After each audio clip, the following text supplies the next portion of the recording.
بسم اللہ الرحمن الرحیم۔ حضرت ابراہیم علیہ السلام کے بیٹے حضرت اسماعیل علیہ السلام کے 12 بیٹے تھے۔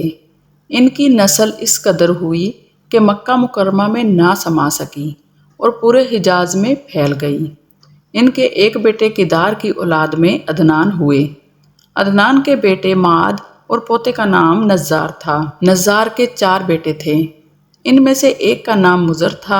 مضر کی نسل سے قریش بن مالک پیدا ہوئے۔ یہ فہر بن مالک بھی کہلائے۔ قریش کی اولاد بہت ہوئی۔ ان کی اولاد مختلف قبیلوں میں بٹ گئی۔ ان کی اولاد سے قصہ نے اقتدار حاصل کیا۔ قصہ کے آگے 3 بیٹے ہوئے۔ ان میں سے ایک عبد مناف تھے جن کی اگلی نسل میں ہاشم پیدا ہوئے۔ ویڈیو میں مزید آگے جانے سے پہلے ویڈیو کو لائک کر دیں اور چینل کو سبسکرائب کر لیں تاکہ ہماری ہر آنے والی ویڈیو آپ تک پہنچ سکے اور آپ سیرت النبی صلی اللہ تعالیٰ علیہ وسلم کی ہر قسط کو سن سکیں۔ ہاشم نے مدینہ کے ایک سردار کی لڑکی سے شادی کی۔ ان کے یہاں ایک لڑکا پیدا ہوا۔ اس کا نام شیبہ رکھا گیا۔ یہ پیدا ہی ہوا تھا کہ ہاشم کا انتقال ہو گیا۔ ان کے بھائی مطلب مکہ کے حاکم ہوئے۔ ہاشم کا بیٹا مدینہ منورہ میں پرورش پاتا رہا۔ جب مطلب کو معلوم ہو گیا کہ وہ جوان ہو گیا ہے تو بھتیجے کو لینے کے لیے خود مدینہ گئے۔ اسے لے کر مکہ مکرمہ پہنچے تو لوگوں نے خیال کیا یہ نوجوان ان کا غلام ہے۔ مطلب نے لوگوں کو بتایا یہ ہاشم کا بیٹا اور میرا بھتیجا ہے۔ اس کے باوجود لوگوں نے اسے مطلب کا غلام ہی کہنا شروع کر دیا۔ اس طرح شیبہ کو عبد المطلب کہا جانے لگا۔ انہیں عبد المطلب کے یہاں ابو طالب، حمزہ، عباس، عبداللہ، ابو لہب، حارث، زبیر، زرار اور عبد الرحمن پیدا ہوئے۔ ان کے بیٹے عبداللہ سے ہمارے نبی حضرت محمد صلی اللہ علیہ وسلم پیدا ہوئے۔ عبد المطلب کے تمام بیٹوں میں حضرت عبداللہ سب سے زیادہ خوبصورت اور سب سے زیادہ پاک دامن تھے۔ عبد المطلب کو خواب میں زمزم کا کنواں کھودنے کا حکم دیا گیا، یعنی حضرت اسماعیل علیہ السلام کے کنویں کو۔ اس کنویں کو قبیلہ جرہم کے سردار مزاز نے ڈھک دیا تھا۔ قبیلہ جرہم کے لوگ اس زمانہ میں مکہ کے سردار تھے۔ انہوں نے بیت اللہ کی بے حرمتی شروع کر دی۔ ان کا سردار مزاز بن عمرو تھا۔ وہ اچھا آدمی تھا۔ اس نے اپنے قبیلے کو سمجھایا کہ بیت اللہ کی بے حرمتی نہ کرو، مگر ان پر اثر نہ ہوا۔ جب مزاز نے دیکھا کہ ان پر کوئی اثر نہ ہوتا تو قوم کو اس حال پر چھوڑ کر وہاں سے جانے کا فیصلہ کیا۔ اس نے تمام مال و دولت، تلواریں اور زرہیں وغیرہ خانہ کعبہ سے نکال کر زمزم کے کنویں میں ڈال دیں اور مٹی سے اس کو ڈھک دیا۔ کنواں اس سے پہلے ہی خشک ہو چکا تھا، اب اس کا نام و نشان مٹ گیا۔ مدتوں یہ کنواں بند پڑا رہا۔ اس کے بعد بنو خزاع نے بنو جرہم کو وہاں سے مار بھگایا۔ بنو خزاع اور قصہ کی سرداری کا زمانہ اسی حالت میں گزرا۔ کنواں بند رہا یہاں تک کہ قصہ کے بعد عبد المطلب کا زمانہ آ گیا۔ انہوں نے خواب دیکھا۔ خواب میں انہیں زمزم کے کنویں کی جگہ دکھائی گئی اور اس کے کھودنے کا حکم دیا گیا۔ حضرت علی رضی اللہ تعالیٰ عنہ سے روایت ہے کہ عبد المطلب نے بتایا میں حجر اسود کے مقام پر سو رہا تھا کہ میرے پاس ایک آنے والا آیا۔ اس نے مجھ سے کہا طیبہ کو کھودو۔ میں نے اس سے پوچھا طیبہ کیا ہے، مگر وہ کچھ بتائے بغیر چلا گیا۔ دوسری طرف رات پھر خواب میں وہی شخص آیا، کہنے لگا براہ کو کھودو۔ میں نے پوچھا براہ کیا ہے، وہ کچھ بتائے بغیر چلا گیا۔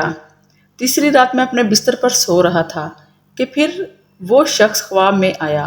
اس نے کہا مظنونہ کھودو۔ میں نے پوچھا مظنونہ کیا ہے، وہ بتائے بغیر چلا گیا۔ اس سے اگلی رات میں پھر بستر پر سو رہا تھا کہ وہی شخص پھر آیا اور بولا زمزم کھودو۔ میں نے اس سے پوچھا زمزم کیا ہے، اس بار اس نے کہا زمزم وہ ہے جس کا پانی کبھی ختم نہیں ہوتا، جو حاجیوں کے بڑے بڑے مجموعوں کو سیراب کرتا ہے۔ عبد المطلب کہتے ہیں میں نے اس سے پوچھا یہ کنواں کس جگہ ہے؟ اس نے بتایا جہاں گندگی اور خون پڑا ہے اور کوا ٹھونگے مار رہا ہے۔ دوسرے دن عبد المطلب اپنے بیٹے حارث کے ساتھ وہاں گئے۔ اس وقت ان کے یہاں یہی ایک لڑکا تھا۔ انہوں نے دیکھا وہاں گندگی اور خون پڑا تھا اور ایک کوا ٹھونگے مار رہا تھا۔ اس جگہ کے دونوں طرف بت موجود تھے اور یہ گندگی اور خون دراصل ان بتوں پر قربان کیے جانے والے جانوروں کا تھا۔ پوری نشانی مل گئی تو عبد المطلب کدال لے آئے اور کھدائی کے لیے تیار ہو گئے، لیکن اس وقت قریش وہاں آ پہنچے۔ انہوں نے کہا، اللہ کی قسم، ہم تمہیں یہاں کھدائی نہیں کرنے دیں گے۔ تم ہمارے ان دونوں بتوں کے درمیان کنواں کھودنا چاہتے ہو، یہاں ہم ان کے لیے قربانیاں کرتے ہیں۔ عبد المطلب نے ان کی بات سن کر اپنے بیٹے حارث سے کہا، تم ان لوگوں کو میرے قریب نہ آنے دو، میں کھدائی کا کام کرتا رہوں گا، اس لیے کہ مجھے جس کام کا حکم دیا گیا ہے میں اس کو ضرور پورا کروں گا۔ قریش نے جب دیکھا کہ وہ باز آنے والے نہیں تو رک گئے۔ آخر انہوں نے کھدائی شروع کر دی۔ جلد ہی کنویں کے آثار نظر آنے لگے۔ یہ دیکھ کر انہوں نے اللہ اکبر کا نعرہ لگایا اور پکار اٹھے، یہ دیکھو، یہ اسماعیل علیہ السلام کی تعمیر ہے۔ جب قریش نے یہ دیکھا کہ انہوں نے کنواں تلاش کر لیا تو ان کے پاس آ گئے اور کہنے لگے، عبد المطلب، اللہ کی قسم، یہ ہمارے باپ اسماعیل علیہ السلام کا کنواں ہے اور اس پر ہمارا بھی حق ہے، اس لیے ہم اس میں تمہارے شریک ہوں گے۔ یہ سن کر عبد المطلب نے کہا، میں تمہیں اس میں شریک نہیں کر سکتا، یہ مجھ اکیلے کا کام ہے۔ اس پر قریش نے کہا، تب پھر اس معاملے میں ہم تم سے جھگڑا کریں گے۔ عبد المطلب بولے، کسی سے فیصلہ کروا لو۔ انہوں نے بنو سعد ابن حزیم کی کاہنہ سے فیصلہ کروانا منظور کیا۔ یہ کاہنہ ملک شام کے بالائی علاقے میں رہتی تھی۔ آخر عبد المطلب اور دوسرے قریش اس کی طرف روانہ ہوئے۔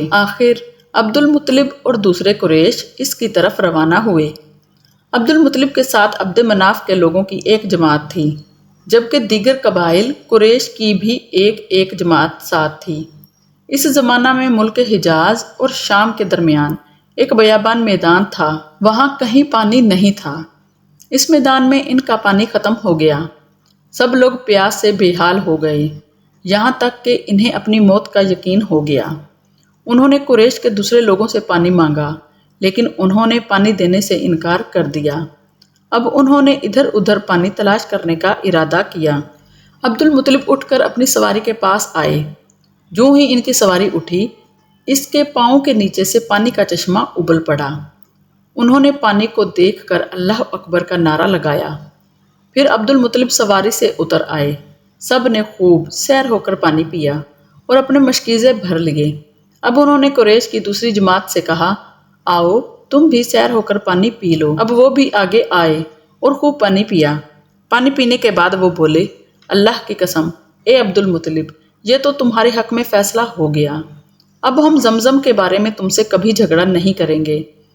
جس ذات نے تمہیں اس بیابان میں سیراب کر دیا، وہی ذات تمہیں زمزم سے بھی سیراب کرے گا، اس لیے یہیں سے واپس چلو۔ اس طرح قریش نے جان لیا کہ اللہ تعالیٰ عبد المطلب پر مہربان ہے، لہٰذا ان سے جھگڑنا بے سود ہے اور کاہنہ کے پاس جانے کا کوئی فائدہ نہیں۔ چنانچہ سب لوگ واپس لوٹے۔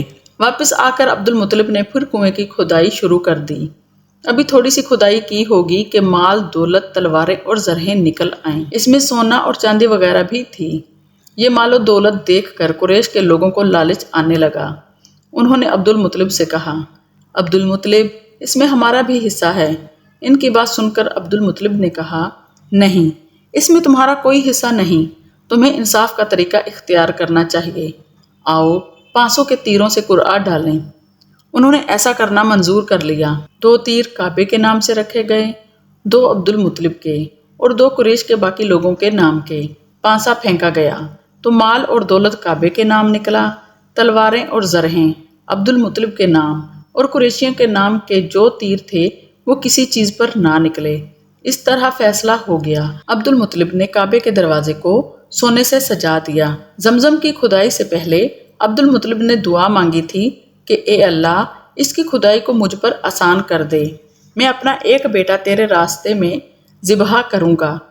اب جب کہ کنواں نکل آیا تو انہیں خواہ میں حکم دیا گیا، اپنی منت پوری کرو، یعنی ایک بیٹے کو ذبح کرو۔